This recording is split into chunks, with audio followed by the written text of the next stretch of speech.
ರಾಜ್ಯ ಸರ್ಕಾರ ಅಧಿಕಾರಕ್ಕೆ ಬಂದು ಇವತ್ತಿಗೆ ಎಕ್ಸಾಕ್ಟಾಗಿ 2.5 ವರ್ಷ ಆಯಿತು.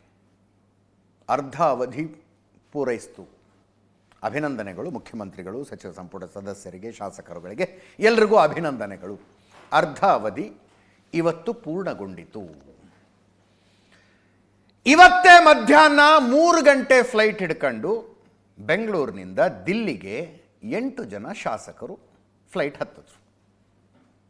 ಅವರ ಪೈಕಿ ಒಬ್ಬರು ಸಚಿವರು ಕೂಡ ಫ್ಲೈಟ್ ಹತ್ತಿದ್ರು.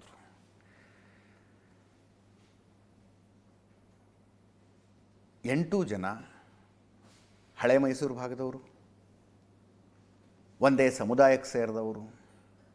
ಅವರ ಪೈಕಿ ಕೆಲವರು ಬಹಿರಂಗವಾಗಿ ಡಿ ಕೆ ಶಿವಕುಮಾರ್ ಮುಖ್ಯಮಂತ್ರಿ ಆಗಬೇಕು ಅಂತ ಈಗಾಗಲೇ ಮಾತನಾಡಿರುವಂಥವರು. ಕಾಕತಾಳಿ ಏನಾಗಿರಲಿಕ್ಕಿಲ್ಲ. ಬೇರೆ ಬೇರೆ ಕೆಲಸ ಎಲ್ರಿಗೂ ಇತ್ತು. ಎಲ್ಲರೂ ಫ್ಲೈಟ್ ತಗೊಳಕ್ಕೆ ನಿರ್ಧಾರ ಅಂದರೆ ದಿಲ್ಲಿಗೆ ಹೋಗೋದಕ್ಕೆ ನಿರ್ಧಾರ ಮಾಡಿದ್ರು. ಒಂದೇ ಫ್ಲೈಟ್ನಲ್ಲಿ ಹೋಗ್ತಾವೆ, ಒಂದೇ ಕಡೆ ಟಿಕೆಟ್ ಬುಕ್ ಆಗಿಬಿಟ್ಟಿದೆ. ಹಂಗೆಲ್ಲ ಆಗಿರೋದಿಲ್ಲ. ಅದು ಇವತ್ತಿಗೆ 2.5 ವರ್ಷ ಮುಗೀತು. ಕೊಟ್ಟ ಮಾತನ್ನು ಯಾವಾಗ ಈಡೇರಿಸ್ತೀರಿ? ಆದಷ್ಟು ಬೇಗ ಈಡೇರಿಸಿ. ಈ ಒತ್ತಡವನ್ನು ಹಾಕುವುದಕ್ಕೆ ಅವರು ದಿಲ್ಲಿಗೆ ಹೋಗಿದ್ದಾರೆ ಅನ್ನೋದು ಸಣ್ಣ ಮಕ್ಕಳಿಗೂ ಅರ್ಥ ಆಗ್ತಾ ಇದೆ. ಅವರಿಲ್ಲ ಅಂತಾರೆ. ಚಲುವರಾಯಸ್ವಾಮಿ ಅವರು ಸಂಜೆ ನಮ್ಮ ಲೆಫ್ಟ್ ರೈಟ್ ಸೆಂಟರ್ ನಡೀತಾ ಇದ್ದಾಗ ಫೋನ್ನಲ್ಲಿ ಕನೆಕ್ಟ್ ಮಾಡಿ ಏನು ಮಾತಾಡಿದ್ರು ಅಂದರೆ, ಬಂದು ಫ್ಲೈಟ್ ಇಳಿದು ಸೀದಾ ಕೃಷಿ ಇಲಾಖೆಗೆ ಹೋದೆ. ನಾನು ಸೆಕ್ರೆಟರಿಗಳನ್ನು ಭೇಟಿಯಾದೆ, ಒಂದಷ್ಟು ಮನವಿಗಳನ್ನು ಕೊಡೋದಿತ್ತು, ಕೊಟ್ಟೆ. ನಾಳೆ ಬೆಳಗ್ಗೆ ಮತ್ತೆ ಕೊಡೋದಿದೆ, ಮತ್ತೆ ಮುಗಿಸ್ಕೊಂಡು ನಾಳೆ ಮತ್ತೆ ವಾಪಸ್ ಬಂದುಬಿಡ್ತೀನಿ ನಾನು ಅಂತ. ಮತ್ತು ಉಳಿದವರು ಅಂದರೆ ರವಿ ಗಣಿಗ ಅವ್ರದ್ದು ಏನೋ ಬೇರೆ ಕೇಸ್ ಇತ್ತಂತೆ, ಅದಕ್ಕೋಸ್ಕರ ಬಂದಿದ್ದರು. ಹಾಗಾಯಿತು ಹಿಂಗಾಯಿತು ಎಲ್ಲ ಹೇಳಿದ್ರು ಚಲುವರಾಯಸ್ವಾಮಿ ಅವರು. ಮಲ್ಲಿಕಾರ್ಜುನ ಖರ್ಗೆ ಅವ್ರನ್ನ ಭೇಟಿ ಆಗ್ತೀರಾ ಅಂದರೆ ಇಲ್ಲ, ನಾನೇನು ಅಪಾಯಿಂಟ್ಮೆಂಟ್ ಕೇಳಿಲ್ಲ. ಇಲ್ಲಿದ್ದರೆ ಭೇಟಿ ಆದರೆ ಏನು ತಪ್ಪು? ಹಾಗೆ ಇಷ್ಟೆಲ್ಲ ಆಗಿದೆ. ಹೋದವರು ಯಾರ್ಯಾರು ಅದನ್ನೊಂದು ಸಲ ನೋಡ್ಬೇಕು ನೀವು. ಚಲುವರಾಯಸ್ವಾಮಿ, ರವಿ ಗಣಿಗ, ಆನೇಕಲ್ ಶಿವಣ್ಣ, ಕುಣಿಗಲ್ ರಂಗನಾಥ್, ಗುಬ್ಬಿ ಶ್ರೀನಿವಾಸ್, ನೆಲಮಂಗಲ ಶ್ರೀನಿವಾಸ್, ದಿನೇಶ್ ಗೂಳಿಗೌಡ MLC, ಇಷ್ಟು ಜನ ದಿಲ್ಲಿಗೆ ಹೋಗಿದ್ದಾರೆ. ಉಳಿದಂತೆ ಸಚಿವ ಶಿವಾನಂದ ಪಾಟೀಲರು ದಿಲ್ಲಿಲಿದ್ದಾರೆ, TD ರಾಜೇಗೌಡರು ಇದ್ದಾರೆ, ಅಶೋಕ್ ಮನುಗೂಳಿ ಅವರಿದ್ದಾರೆ, ಶಾಸಕರು. 8 ಗಂಟೆಗೇನೋ ಅಂದರೆ ಖರ್ಗೆ ಅವರ ಮನೆಯ ಮುಂದೆ ಇವರೆಲ್ಲ ಇದ್ದರು. ಅಂದರೆ ಈಗ ಶಿವಾನಂದ ಪಾಟೀಲರು ಡಿ ಕೆ ಶಿವಕುಮಾರ್ ಪರ ಲಾಬಿ ಮಾಡೋದಕ್ಕೆ ಹೋದ್ರ ಹಾಗೆಲ್ಲ ಹೇಳ್ತಿಲ್ಲ. ದಿಲ್ಲಿಲಿ ಇದ್ದಾರೆ ಅಂತ ಹೇಳ್ತಾ ಇದ್ದೀವಿ ನಾವು ಅಷ್ಟೇ. ಈ ಉಳಿದವ್ರ ಬಗ್ಗೆ ಹಂಗೆ ಹೇಳೋದಕ್ಕಾಗೋದಿಲ್ಲ. ನಾಳೆ 3 ಜನ ಶಾಸಕರು ಹೋಗ್ತಾರಂತೆ. ನಯನಾ ಮೋಟಮ್ಮ, ಶಿವಗಂಗಾ ಬಸವರಾಜು ಮತ್ತು ಮಾಗಡಿ ಬಾಲಕೃಷ್ಣ ಅವರು. ಶಿವಗಂಗಾ ಬಸವರಾಜು ಅವರು 7ರಿಂದ 7:30 ತನಕ ನಮ್ಮ ಸ್ಟುಡಿಯೋದಲ್ಲೇ ಇದ್ರು. ನಾನು ಹೋಗೋದೇ ಇಲ್ಲ, ಹೋಗೋ ಪ್ಲ್ಯಾನೂ ಇಲ್ಲ ಅಂದರು. ಉಳಿದ ಶಾಸಕರು ಅಲ್ಲಿ ಹೋಗಿದ್ದಾರೆ ಅನ್ನೋದು ನಿಮ್ಮ TV ನೋಡೋ ತನಕ ನನಗೆ ಗೊತ್ತೇ ಇರಲಿಲ್ಲ ಅಂತ ಅವ್ರು ಹೇಳ್ತಾರೆ. ನಾವು ಕೇಳಿ ಹ್ಞೂ ಅನ್ಬೇಕಷ್ಟೆ. ಈಗ ಮಧ್ಯಾಹ್ನ ಫ್ಲೈಟ್ ಹಿಡ್ಕೊಂಡು ದಿಲ್ಲಿಗೆ ಹೋದಂಥ ಶಾಸಕರುಗಳ ಪೈಕಿ ಕೆಲವು ಶಾಸಕರು ಮಲ್ಲಿಕಾರ್ಜುನ್ ಖರ್ಗೆ ಅವರ ಮನೆಯವರ ಹತ್ರ ಹೋದರು. AICC ಅಧ್ಯಕ್ಷರ ಮನೆಗೆ ಹೋಗಿದ್ರು. ಕರೆಕ್ಟಾಗಿ ಅದೇ ಟೈಮ್ಗೆ ಸೋನಿಯಾ ಗಾಂಧಿ ಅವರೇನೋ ಬರಕ್ಕೆ ಹೇಳಿದ್ರಂತೆ. ಮಲ್ಲಿಕಾರ್ಜುನ ಖರ್ಗೆ ಅವರು ಅಲ್ಲಿಂದ ಹೊರಟು ಬಿಟ್ಟರು. ಇವರು ವಾಪಸ್ ಬಂದಿದ್ದಾರೆ. ಮಲ್ಲಿಕಾರ್ಜುನ ಖರ್ಗೆ ಅವರನ್ನು ಭೇಟಿಯಾಗುತ್ತಾರಾ? ಇವತ್ತು ರಾತ್ರಿ ಭೇಟಿ ನಡೆಯುತ್ತಾ? ನಾಳೆ ಭೇಟಿ ನಡೆಯುತ್ತಾ?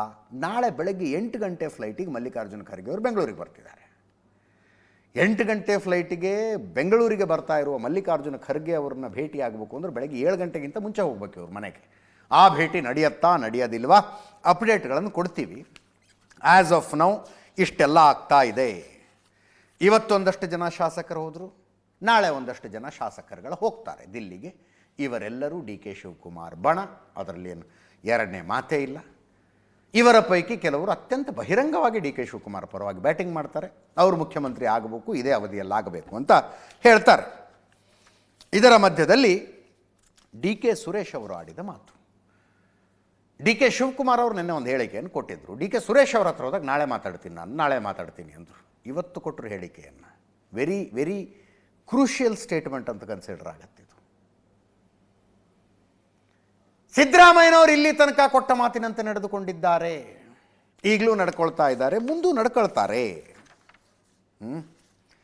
ನಾವು ರಾಜಕಾರಣದಲ್ಲಿ ಶಾಶ್ವತವಾಗಿರಬೇಕು ಅಂದರೆ ಕೊಟ್ಟ ಮಾತಿನಂತೆ ನಡ್ಕೋಬೇಕು.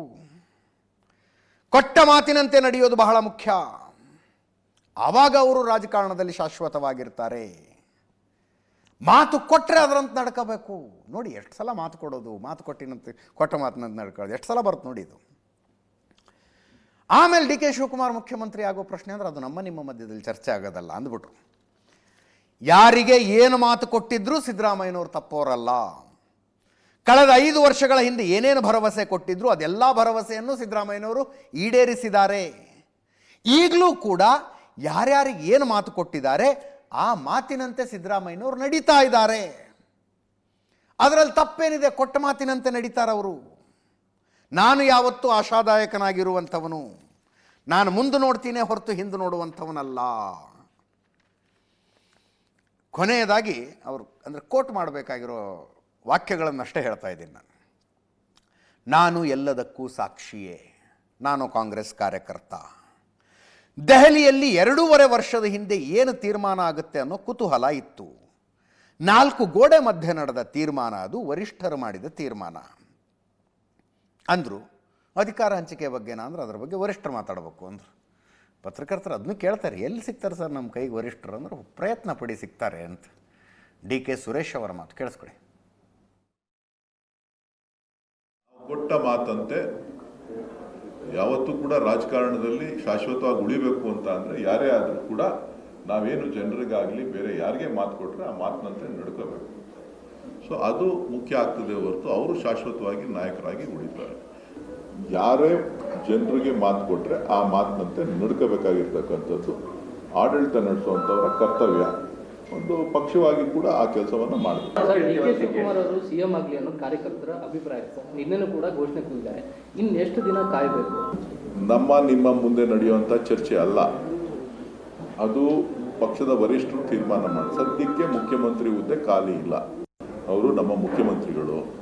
ನಮ್ಮ ಮುಖ್ಯಮಂತ್ರಿಗಳ ಜೊತೆ ನಾವು ಅನೇಕ ವಿಚಾರಗಳನ್ನು ಮಾತನಾಡ್ತೀವಿ. ಅವ್ರು ಯಾವತ್ತೂ ಕೂಡ ಕೊಟ್ಟ ಮಾತನ್ನು ತಪ್ಪುವಂಥವ್ರಲ್ಲ. ಕರ್ನಾಟಕದ ರಾಜ್ಯಕ್ಕೆ ಕಳೆದ 5 ವರ್ಷದಿಂದ ಏನೇನು ಮಾತು ಕೊಟ್ಟಿದ್ರು ಎಲ್ಲ ಭರವಸೆಗಳನ್ನು ಈಡೇರಿಸಿದ್ದಾರೆ. ಈಗಲೂ ಕೂಡ ಈ ಸರ್ಕಾರದಲ್ಲೂ ಕೂಡ ಯಾರ್ಯಾರಿಗೆ ಏನೇನು ಕೊಟ್ಟಿದ್ದಾರೆ ಮಾತು ಅದ್ರ ಮಾತಿನಂತೆ ನಡೀತಾ ಇದ್ದಾರೆ. ಅದರಲ್ಲೇನು ತಪ್ಪೇನಿದೆ? ಖಂಡಿತ ನಾನು ಯಾವತ್ತೂ ಆಶಾದಾಯಕವಾಗಿರೋನೇ ಹೊರತು ನಾನು ಹಿಂದೆ ತಿರುಗಿ ನೋಡೋನಲ್ಲ, ನಾನು ಮುಂದೆ ತಿರುಗಿ ನೋಡೋಣ. ಗೊತ್ತಾಯ್ತಲ್ಲ, ಅವ್ರು ಹಿರಿಯ ನಾಯಕರಿದ್ದಾರೆ, ಅವ್ರಿಗೆ ಜವಾಬ್ದಾರಿ ಇದೆ. ಅವ್ರು ಯಾವತ್ತೂ ಕೂಡ ಕೊಟ್ಟ ಮಾತನ್ನು ತಪ್ಪುವಂಥವ್ರಲ್ಲ. ಸಿಎಂ ನಮ್ಗೆ ಹೊಸಬ್ರಲ್ವಲ್ಲಪ್ಪ ಸಿಎಂ, ನಮ್ಗೆ ಹಳಬ್ರು ಸಿಎಂ. ನಮ್ಮ ಸಿಎಂ ಹತ್ರ ನಾನು ಮಾತಾಡೋದಕ್ಕೆ ಏನು ಅದ್ರಲ್ಲಿ ಆತಂಕ ಏನಿದೆ? ಈಗ ಸ್ವಲ್ಪ ಕೇಳಿ, ನಾನು ಯಾರು ಬೇರೆಯವರು ಸಿಎಂ ಹತ್ರ ಹೋಗಿ BJP ಸಿಎಂ ಹತ್ರ ಮಾತಾಡಿದ್ವಿ, ನಮ್ಮ ಸಿಎಂ ಹತ್ರ ನಾನು ಮಾತಾಡೋದಕ್ಕೆ ಬೇಜಾರು ಯಾಕೆ ಮಾಡ್ಕೋತೀರಿ? ನಾನು ಎಲ್ಲದಕ್ಕೂ ಸಾಕ್ಷಿನೇ. ನಾನು ಸ್ವಲ್ಪ ಹೇಳ್ತೀನಿ, ಕಾಂಗ್ರೆಸ್ನ ಕಾರ್ಯಕರ್ತ ನಾನೊಬ್ಬನೇ ಅಲ್ಲ, 100 ಜನ ಅಲ್ಲಿ ಶಾಸಕರುಗಳು, ಮುಖಂಡರು ಎಲ್ಲರೂ ಇದ್ದು ಎಲ್ರಿಗೂ ಕೂಡ ಒಂದು ಕುತೂಹಲ ಇದೆ ದೆಹಲಿನಲ್ಲಿ ಏನು ತೀರ್ಮಾನ ಆಗುತ್ತೆ. ಪಕ್ಷದ ವರಿಷ್ಠರು ಏನು ತೀರ್ಮಾನ ಮಾಡೋದು ಅದು 4 ಗೋಡೆ ಮಧ್ಯೆ ನಡೆದಂಥ ತೀರ್ಮಾನ. ಅದಕ್ಕೆ ಕೇಳ್ತಿರೋದು ಅಧಿಕಾರ ಹಂಚಿಕೆ ಅನ್ನೋದು ಚರ್ಚೆ ಆಗಿದೆಯಾ ಅಂತ ನಿಮ್ಮ ಹತ್ರ. ನನಗೆ ಅದ್ರ ಬಗ್ಗೆ ಮಾಹಿತಿ ಇಲ್ಲ, ನೀವು ನಮ್ಮ ವರಿಷ್ಠರನ್ನೇ ಕೇಳಬೇಕು. ಸಿಗ್ತಾರೆ ರೀ, ಹುಡುಕ್ಬೇಕು. ನಿಮ್ಗೆ ಸಿಗದೆ ನನಗೆ ಸಿಗ್ತಾರಾ? ನಿಮಗೆ ಸಿಗೋದು ಜಾಸ್ತಿ. ಖಂಡಿತ ಸ್ಪಷ್ಟತೆ ಕೊಟ್ಟೇ ಕೊಡ್ತಾರೆ. ನಿಮ್ಮ ಮನವಿಗಳಿಗೆ ಬೇಡಿಕೆಗಳಿಗೆ ಹೈಕಮಾಂಡ್ ಮಟ್ಟದಲ್ಲಿ ನನ್ನ ಯಾವುದೇ ಮನವಿ ಇಲ್ಲ, ನನ್ನ ಯಾವುದೇ ಮನವಿಗಳು ಇಲ್ಲ. ನನ್ನ ಆಸೆ ಇದೆ, ಶ್ರಮಕ್ಕೆ ಖಂಡಿತ ಪ್ರತಿಫಲ ಇದ್ದೇ ಇದೆ. ಅದಕ್ಕೋಸ್ಕರನೇ ಕಾಂಗ್ರೆಸ್ ಸರ್ಕಾರ ಅಧಿಕಾರಕ್ಕೆ ಬಂದಿತ್ತು. ಡಿ ಕೆ ಶಿವಕುಮಾರ್ ಅವರ ಶ್ರಮಕ್ಕೆ ಪ್ರತಿಫಲ ಯಾವಾಗ ಸಿಗ್ಬೋದು? ಒಂದಲ್ಲ ಒಂದಿನ ಸಿಗುತ್ತೆ, ಕಾದ್ ನೋಡ್ಬೇಕು. ನನಗೆ ಗೊತ್ತಿಲ್ಲ. ಭರವಸೆಗಳ ಮೇಲೆ ನಾವು ಬದುಕ್ತಾ ಇರೋದು, ನಂಬಿಕೆ ಮೇಲೆ ನಾವಿರೋದು. ಅದು ನನಗೆ ಗೊತ್ತಿಲ್ಲ, ಅದು ನೀವು ಪಕ್ಷದ ವರಿಷ್ಠರನ್ನ ಕೇಳಬೇಕು. ನೋಡಪ್ಪ, ಯಾರ್ಯಾರ ಹಣೆಯಲ್ಲಿ ಏನೇನು ಬರ್ದಿದ್ಯೋ ಅದಾಗುತ್ತೆ. ಗೊತ್ತಾಯ್ತಲ್ಲ, ಏನು ಮಾಡೋಕ್ಕಾಗೋದಿಲ್ಲ. ತೆಲಂಗಾಣದಲ್ಲಿ ರೇವಂತ್ ರೆಡ್ಡಿ ಅವರು ಬೇರೆ ಪಕ್ಷದಲ್ಲಿದ್ದರು, ಬಂದರು, ಮುಖ್ಯಮಂತ್ರಿ ಆದರು. ಅವ್ರ ಹಣೆಯಲ್ಲಿ ಬರ್ದಿತ್ತು ಆದರು, ಬಂದು 3 ವರ್ಷಕ್ಕೇ ಅವರು ಮುಖ್ಯಮಂತ್ರಿ ಆದರು. ಅದರಲ್ಲೇನಿದೆ? ಈಗ ಗುಜರಾತ್ನಲ್ಲಿ ಫಸ್ಟ್ ಟೈಮ್ MLAs ಮುಖ್ಯಮಂತ್ರಿ ಆಗಿದ್ದಾರೆ ಆಗಿಲ್ಲ? ಸೊ ರಾಜಕಾರಣದಲ್ಲಿ ಯಾವುದು ಸಾಧ್ಯವಲ್ಲ, ಅಸಾಧ್ಯವಾದದ್ದು ಅಲ್ಲ. ಡಿ ಕೆ ಸುರೇಶರ ಈ ಮಾತುಗಳಿಗೆ ಪ್ರತಿಕ್ರಿಯೆ ಕೊಡೋದಿಲ್ಲ ಅಂದರು ಮುಖ್ಯಮಂತ್ರಿಗಳು. ಚಾಮರಾಜನಗರದಲ್ಲಿ ಇದ್ರು ಅವರು ಇವತ್ತು. ನೋಡಿ, ಕೆಲವರಿಂದ ಬರ್ತಾ ಇರುವ ಹೇಳಿಕೆಗಳು, ಬಾಡಿ ಲ್ಯಾಂಗ್ವೇಜ್ಗಳನ್ನು ಗಮನಿಸ್ತಾ ಇದ್ದರೆ ಮುಖ್ಯಮಂತ್ರಿಗಳು ಇತ್ತೀಚೆಗೆ ದಿಲ್ಲಿಗೆ ಹೋದಾಗ ಸ್ಪಷ್ಟವಾಗಿ ಹೇಳಿ ಬಂದಿದ್ದಾರೆ, ಅಧಿಕಾರ ಬಿಡೋ ಮಾತೇ ಇಲ್ಲ ಅಂತ ಅನ್ನಿಸ್ತಾ ಇದೆ. ಸ್ಪಷ್ಟವಾಗಿ ಹೇಳಿ ಬಂದಿರೋ ಹಂಗಿದೆ ಅದು. ಒಂದು, ಅಧಿಕಾರ ಬಿಡೋ ಮಾತಿಲ್ಲ, ಇನ್ನೊಂದು ಕ್ಯಾಬಿನೆಟ್ ರೀಶಫಲ್ ಮಾಡ್ತೀನಿ ಈಗ ಅಂತ. ಡಿ ಕೆ ಶಿವಕುಮಾರ್ ಅವರ ಪ್ರಯಾರಿಟಿ ಈಗ ಫಸ್ಟ್ ಕ್ಯಾಬಿನೆಟ್ ರೀಶಫಲ್ ನಿಲ್ಲಿಸೋದಾಗ್ಬಿಡ್ತು. ಕ್ಯಾಬಿನೆಟ್ ರೀಶಫಲ್ ಒಂದು ಆಗದೆ ಇರೋಂಗೆ ನೋಡ್ಕೊಳ್ಳೋದೇ ಫಸ್ಟ್ ಪ್ರಯಾರಿಟಿ ಆಗ್ಬಿಡ್ತು. ರಾಜ್ದೀಪ್ ಸರ್ದೇಸಾಯಿ ಅವರಿಗೆ ದಿಲ್ಲಿಯಲ್ಲಿ ಕೊಟ್ಟ ಇಂಟರ್ವ್ಯೂನಿಂದ ಶುರುವಾಗಿದೆ. ಸಿದ್ದರಾಮಯ್ಯನವರು ಅದ್ಯಾರು ಬರ್ತಿರೋ ಬರ್ರಿ ಅನ್ನುವ ರೀತಿಯಲ್ಲಿ ನಿಂತ್ಕೊಂಡಿರೋದು. ರಾಜ್ದೀಪ್ ಸರ್ದೇಸಾಯಿಗೆ ಒಂದು ಇಂಟರ್ವ್ಯೂ ಕೊಟ್ಟರು. ಯಾವ ಅಂಡರ್ಸ್ಟ್ಯಾಂಡಿಂಗೂ ಆಗಿಲ್ಲ, ಏನೂ ಇಲ್ಲ. ಪೂರ್ತಿ ಅವಧಿ ನಾನೇ ಮುಖ್ಯಮಂತ್ರಿಯಾಗಿ ಮುಂದುವರಿತೀನಿ, ಮುಂದಿನ ಎಲೆಕ್ಷನ್ನು ನನ್ನ ನೇತೃತ್ವದಲ್ಲೇ ಆಗುತ್ತೆ ಅಂತ ಹೇಳಿಬಿಟ್ರು. ಆವಾಗಲಿಂದ ಶುರುವಾಗಿರೋದು. ಈಗಂತಿದ್ದಾರೆ ಚಾಮರಾಜನಗರ, ನಿಮಗೂ ಗೊತ್ತಿರ್ಬೇಕು, ಅಲ್ಲಿ ಹೋದರೆ ಅಧಿಕಾರ ಕಳ್ಕೊತಾರೆ ಅಂತ ಒಂದು ಭ್ರಮೆ ಇತ್ತು ಹಿಂದೆ, ಮೂಢನಂಬಿಕೆ ಒಂದಿತ್ತು. ಅದನ್ನು ಸಿದ್ದರಾಮಯ್ಯನವರು ಆದಿಯಾಗಿ ಅನೇಕರು ಕಳೆದ್ರು. ಅದನ್ನು ಅಲ್ಲಿಗೆ ಹೋಗಿ ಅದೇನಾಗುತ್ತೆ, ಅಧಿಕಾರ ಎಲ್ಲ ಹೋಗುತ್ತೆ ತೋರಿಸಿ ಅಂತ. ಇವತ್ತು ಅದನ್ನಲ್ಲೇ ಹೇಳಿದ್ರು ಚಾಮರಾಜನಗರದಲ್ಲಿ, ಇಲ್ಲಿಗೆ ಬಂದರೆ ಅಧಿಕಾರ ಹೋಗುತ್ತೆ ಅಂತಿತ್ತು, ನನ್ನ ಅಧಿಕಾರ ಮತ್ತಷ್ಟು ಗಟ್ಟಿಯಾಗೇ ಇರುತ್ತೆ ಅಂದರು. ಮೊನ್ನೆ ಆ ಹಾವನೂರು ಕಮಿಟಿಯ ವಾರ್ಷಿಕೋತ್ಸವದಲ್ಲಿ ಒಂದು ಕಾರ್ಯಕ್ರಮದಲ್ಲಿ ಮಾತಾಡ್ತಾ 16 ಬಜೆಟ್ ಮಂಡಿಸಿದ್ದೀನಿ, 17ನೇದು ಆಗುತ್ತೆ ಅಂದರು ಅವರು. ಇವತ್ತು ಅದೇ ಅರ್ಥದಲ್ಲಿ ಮಾತಾಡಿತ್ತು. ಅಂದರೆ ಬಜೆಟ್ ಮಂಡಿಸೋ ತಯಾರಿಯಲ್ಲಿದ್ದಾರೆ ಅವರು. ಮಾರ್ಚ್ನಲ್ಲಿ ಬಜೆಟ್, ಅದರ ಮಧ್ಯದಲ್ಲಿ ಕ್ಯಾಬಿನೆಟ್ ರೀಶಫಲ್ ಒಂದು ಸದ್ಯಕ್ಕಿಲ್ಲ ಅಂತ ಹೇಳಿದ್ರು. ಕೇಳಿಸ್ಕೊಳ್ಳಿ. ಇಲ್ಲ, ಭ್ರಾಂತಿನೂ ಇಲ್ಲ. 5 ವರ್ಷ ನಮಗೆ ಅಧಿಕಾರ ಕೊಟ್ಟಿದ್ದಾರೆ. 5 ವರ್ಷ ಆದಮೇಲೆ ಮತ್ತೆ ನಾವು ಚುನಾವಣೆ ನಡೀತದೆ, ಚುನಾವಣೆಲ್ಲ ನಾವೇ ಗೆಲ್ತೀವಿ. ಚಾಮರಾಜನಗರಕ್ಕೆ ಬರಬಾರದು ಅಂತ ಯಾರು ಹೇಳ್ತಾ ಇದ್ರು ಅವರಿಗೆ ಅರಿವಾಗಲಿ ಅಂತಕ್ಕಂಥದ್ದು 2ನೇದು. 3ನೇದು, ಚಾಮರಾಜನಗರಕ್ಕೆ ಬಂದರೆ ಅಧಿಕಾರ ಹೋಗ್ತದೆ ಅಂತ ಇತ್ತಲ್ಲ, ಅಧಿಕಾರ ಹೋಗಿಲ್ಲ, ಇನ್ನೂ ಗಟ್ಟಿಯಾಗಿದೆ ಅಂತ ಹೇಳಿದ್ರು. ಈಗ ಇನ್ನೂ ಗಟ್ಟಿ ಆಗುತ್ತೆ ಸರ್, ಈ ಅವಧಿಯಲ್ಲಿ ಇನ್ನೂ ಗಟ್ಟಿ ಆಗುತ್ತೆ ಸರ್. ಗಟ್ಟಿಯಾಗಿರ್ತದೆ, ಈಗಲೂ ಗಟ್ಟಿಯಾಗಿದೆ, ಮುಂದೇನೂ ಗಟ್ಟಿಯಾಗಿರ್ತದೆ. 5 ವರ್ಷ ನಮಗೆ ಅಧಿಕಾರ ಕೊಟ್ಟಿದ್ದಾರೆ. 5 ವರ್ಷ ಆದಮೇಲೆ ಮತ್ತೆ ನಾವು ಚುನಾವಣೆ ನಡೀತದೆ, ಚುನಾವಣೆಲ್ಲ ನಾವೇ ಗೆಲ್ತೀವಿ. ಚರ್ಚೆ ಇದು ಅನಾವಶ್ಯಕವಾದಂಥ ಚರ್ಚೆ ನಡೀತಾ ಇರೋದು, ಅನಾವಶ್ಯಕ ಚರ್ಚೆ ನಡೀತಾ ಇರೋದು. 2.5 ವರ್ಷ ಆಗಲಿ ಅಂತೇಳಿ ನಾನು ಹೈಕಮಾಂಡ್ ಅವ್ರಿಗೆ ಹೇಳಿದ್ದೆ. ಅದ್ರ ಮೇಲೆ ಚರ್ಚೆಗಳು ಹುಟ್ಕೊಂಡಿದ್ದವು. 2 ವರ್ಷ ಆದ್ಮೇಲೆ ರೀಸಫಲ್ ಮಾಡೋಣ ಅಂತ ಹೇಳಿದ್ದೆ, ಅದ್ರ ಮೇಲೆ ಚರ್ಚೆಗಳು ಹುಟ್ಕೊಂಡಿದ್ದಾವೆ ಅಷ್ಟೇ.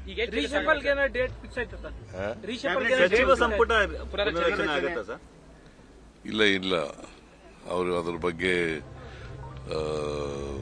ಮಾನ್ಯ ಖರ್ಗೆ ಅವರು ರಾಹುಲ್ ಗಾಂಧಿ ಜೊತೆ ಮಾತಾಡ್ತೀನಿ ಅಂತ ಹೇಳಿದ್ದಾರೆ.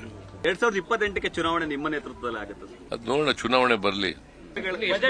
ಬಜೆಟ್ ಬಗ್ಗೆ ಮಾತಾಡಿದ್ರೆ ಸರ್, ನೆಕ್ಸ್ಟ್ ಬಜೆಟ್ ಇನ್ನು ಎಷ್ಟು ಬಜೆಟ್ ಮಂಡಿಸುವಂತಹ ಇದಿದೆ ಸರ್ ನಿಮಗೆ? ಜನ ಎಲ್ಲಿವರೆಗೆ ಅಪೇಕ್ಷೆ ಪಡ್ತಾರೆ ಅಲ್ಲಿವರೆಗೂ ಮಂಡಿಸ್ತಾ ಇರುತ್ತೆ. ಹೆಂಗಿತ್ತು ಸಿದ್ದರಾಮಯ್ಯನವರ ಮಾತು.